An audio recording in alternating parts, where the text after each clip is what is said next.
महाभारत की कथा में अनेक ऐसे महान चरित्रों का वर्णन मिलता है जिन्होंने अपने आचरण और कर्तव्यों से मानवता को उच्चतम आदर्श दिए।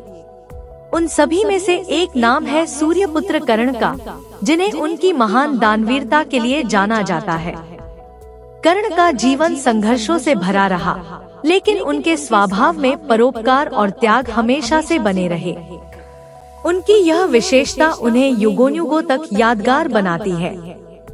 श्री कृष्ण, जो स्वयं योगेश्वर थे, अक्सर कर्ण की प्रशंसा किया करते थे। यद्यपि पांडव भी धर्म और दान पुण्य में लगे रहते थे, परंतु श्री कृष्ण ने कभी अर्जुन या युधिष्ठिर की इस प्रकार से प्रशंसा नहीं की जैसे वे कर्ण की करते थे। इसका कारण जानने की जिज्ञासा अर्जुन के मन में उत्पन्न हुई। एक दिन अर्जुन ने श्री कृष्ण से यह प्रश्न कर ही दिया, माधव, आपने कई बार सूर्यपुत्र कर्ण की प्रशंसा की है। क्या हमारे द्वारा किए गए दान कार्यों में कोई कमी है जो आप उनकी तरह हमें सराहते नहीं? श्री कृष्ण मुस्कुराए। उनकी दृष्टि में गहराई और सहजता थी। उन्होंने अर्जुन से कहा, पार्थ, समय आने पर मैं तुम्हें यह दिखा दूंगा कि वास्तव में सबसे बड़ा दानवीर कौन है। कर्ण का त्याग और उसकी दानवीरता की मिसाल तुम्हें स्वयं देखने को मिलेगी। कुछ समय बाद एक घटना घटी जिसने श्री कृष्ण की बात को सच साबित किया। एक दिन एक निर्धन ब्राह्मण अर्जुन के महल में आया। उसके चेहरे पर चिंता की लकीरें थी। उसने अर्जुन से विनम्रता पूर्वक कहा, हे अर्जुन, मेरी पत्नी का हाल ही में निधन हो गया है। उसके अंतिम संस्कार के लिए मुझे चंदन की लकड़ियों की आवश्यकता है। कृपया आप मुझे यह दान स्वरूप प्रदान करें। अर्जुन, जो सदैव धर्म का पालन करते थे, ने ब्राह्मण की स्थिति को समझा और तुरंत अपने मंत्री को आदेश दिया, राजकोष से चंदन की लकड़ियों का प्रबंध करो। मंत्री तुरंत कार्य करने के लिए चला गया, लेकिन कुछ समय बाद वापस आया और अर्जुन को सूचित किया, महाराज, न तो राजकोष में और न ही पूरे राज्य में चंदन की लकड़ियां उपलब्ध हैं। अर्जुन असमंजस में पड़ गए। उन्होंने ब्राह्मण से क्षमा मांगते हुए कहा, मुझे खेद है, मैं तुम्हारे लिए चंदन की लकड़ियों का प्रबंध नहीं कर सका। ब्राह्मण निराश होकर लौटने लगा। तभी श्री कृष्ण ने हस्तक्षेप किया। वे इस घटना को चुपचाप देख रहे थे और मुस्कुराए। उन्होंने ब्राह्मण से कहा, ब्राह्मण देवता, एक स्थान ऐसा है जहां आपको चंदन की लकड़ियां अवश्य मिलेंगी। आप मेरे साथ चलिए।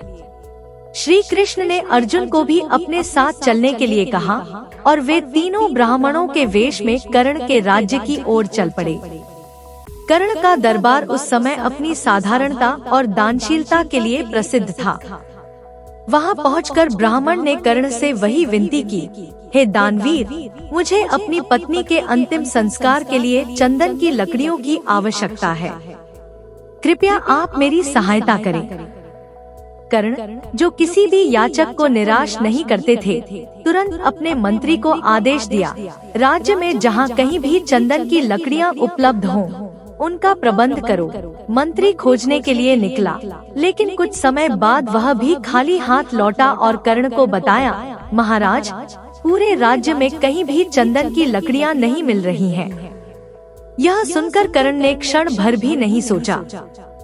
उन्होंने एक गहरी सांस ली और बिना किसी हिचकिचाहट के अपने महल के खंभों की ओर इशारा किया।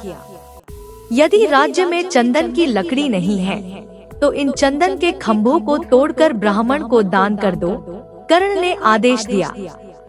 मंत्री थोड़ा आश्चर्यचकित हुआ, लेकिन कर्ण का आदेश सर्वोपरि था, इसलिए उसने तुरंत खंभों को तोड़कर लकड़ियां ब्राह्मण को सौंप दी। ब्राह्मण ने कर्ण को धन्यवाद दिया और वहां से चला गया। कर्ण की यह दानवीरता देख अर्जुन स्तब्ध रह गए।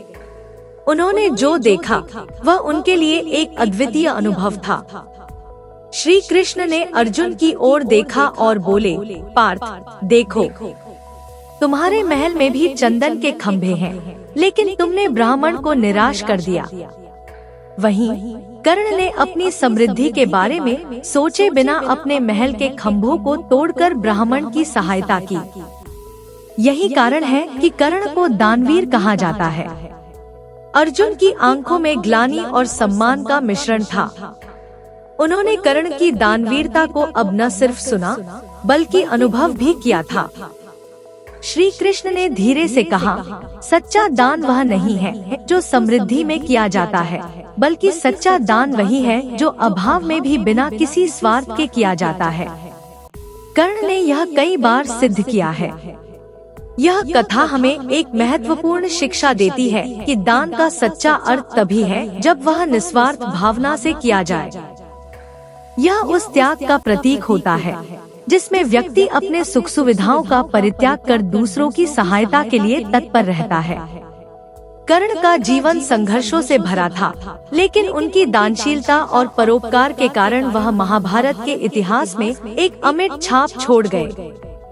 दान वह नहीं जो समृद्धि की स्थिति में किया जाता है, बल्कि असली दान वह है जो अभाव में भी स्वेच्छा से और निस्वार्थ भाव से किया जाए।